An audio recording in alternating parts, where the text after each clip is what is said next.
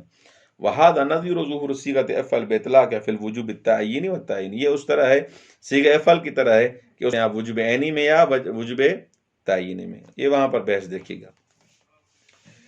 کہہ رہے ہیں وَإِلَىٰ هُنَا تَمَّ لَنَا مَا أَرَدْنَا أَن نَذْهَبَ إِلَيْهِ مِن ظُهُورِ الْجُمْلَةِ الشَّرْطِيَّةِ فِي الْأُمُورِ الَّتِي بِهَا تَكُونُ ظَاهِرَةً فِي الْمَفْهُومِ.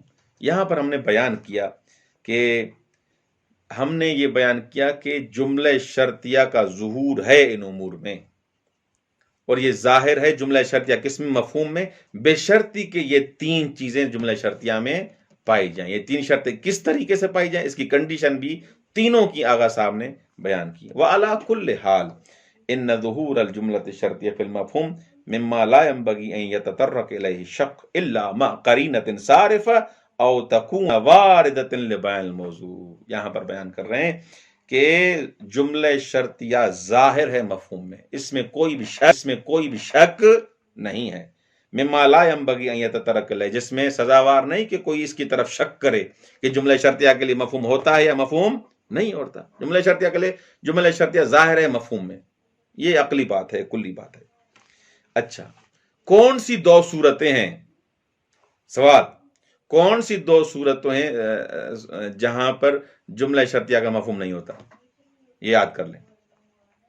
کہہ رہے ہیں الا ما قرینۃ صارفہ، قرینہ صارفہ ہو جو جملہ شرطیہ کے ظہور کو اس سے چھین لے، ایک، او تکون واردۃ لبیان الموضوع، یا یہ جملہ شرطیہ وارد ہی ہوا ہو کس کے لیے؟ موضوع کے بیان کرنے کے لیے. یہ جملہ شرطیہ کس کے لیے آیا ہو؟ بیان موضوع کے لیے آیا ہو. جیسے ہم نے بیان کیا ابتدا میں، جملہ شرطیہ کی ابتدا میں جب محل نزاع کو گفتگو کر رہے تھے وہاں پر، یعنی وہاں پر عقلاً انتفاع ہے، وہاں پر عقلی انتفاع ہے، لہذا وہاں پر اس کی گفتگو ہی نہیں ہے. اگر بیان مسوقتاً لبیان الموضوع جو ہم نے بیان کیا تھا اگر اس کے لیے ہے تو وہاں بھی مفہوم نہیں ہوگا، ایک. اور دوسرا وہاں پر جہاں قرینہ صارفہ ہو. دو صورتوں میں جملہ شرطیہ ظاہر نہیں ہوتا مفہوم میں. جب ظاہر ہوگا تو پھر حجت بھی ہوگا، لیکن ہم بحث ظاہر میں کر رہے ہیں. باقی جملہ شرطیہ ظاہر ہے مفہوم میں، اس میں کوئی بھی شک نہیں ہے سوائے ان دو صورتوں کے. وَيَشْهَدُ لِذَلِكَ اسْتِدْلَالُ امامنا الصادق علیہ الصلوۃ والسلام. اب یہاں پر روایت پیش کر رہے ہیں، اس روایت سے استدلال کر رہے ہیں کہ دیکھیں جملہ شرطیہ کا مفہوم ہوتا ہے، اگر نہ ہوتا تو مولا استدلال نہ کر دے. جب امام معصوم استدلال کر رہے ہیں تو جملہ شرطیہ کا مفہوم ثابت ہے. اس بات پر شاہد ہے استدلال امام صادق علیہ الصلوۃ والسلام، مولا صادق علیہ الصلوۃ والسلام نے خود استدلال کیا ہے. کس سے؟ بالمفہوم فی روایت ابی بصیر، ابی بصیر کے مفہوم کے روایت کے مفہوم کے ساتھ. قال سألت ابا عبداللہ عن الشأة تذبح فلا تتحرک ویحراق منها دم کثیر ابید. کہہ رہے ہیں کہ میں نے امام صادق علیہ الصلوۃ والسلام سے سوال کیا اس بھیڑ کے بارے میں جس کو ذبح کیا جائے اور وہ حرکت بھی نہ کرے، اور اس سے ایک زیادہ اس سے کیا خون بہ جائے، جو غلیظ خون ہو، گاڑھا خون ہو، اس سے بہے. تو اب اس کا کیا حکم ہے مولا؟ کہ بھیڑ ہے اور وہ حرکت بھی نہیں کر رہی، اس سے خون بھی بہ گیا ہے، تو اب اس بھیڑ کا کیا حکم ہے؟ حلال ہے، حرام ہے، کیا ہے، کھائیں نہ کھائیں؟ مولا نے فرمایا لا تاکل، اس بھیڑ کو آپ نہ کھائیں. اچھا، دلیل مولا خود بیان کرتے ہیں. ان علی علیہ الصلوۃ والسلام یقول اذا رکضت الرجل او طرفت العین فکل. مولا فرماتے ہیں کہ اگر وہ اپنی ٹانگیں ہلائے یا آنکھوں کو پھرائے فکل، تو پھر کھا. فإن استدلال الامام، مولا صادق علیہ الصلوۃ والسلام کا مولا علی کے اس قول، بقول علی علیہ السلام، مولا کے اس قول کے ساتھ کہ اذا رکضت الرجل او طرفت العین فکل، اس قول کے ساتھ استدلال لا یکون الا اذا کان له مفہوم، یہ نہیں ہو سکتا مگر ان کہ اس جملے کے لیے کیا ہو؟ مفہوم ہو.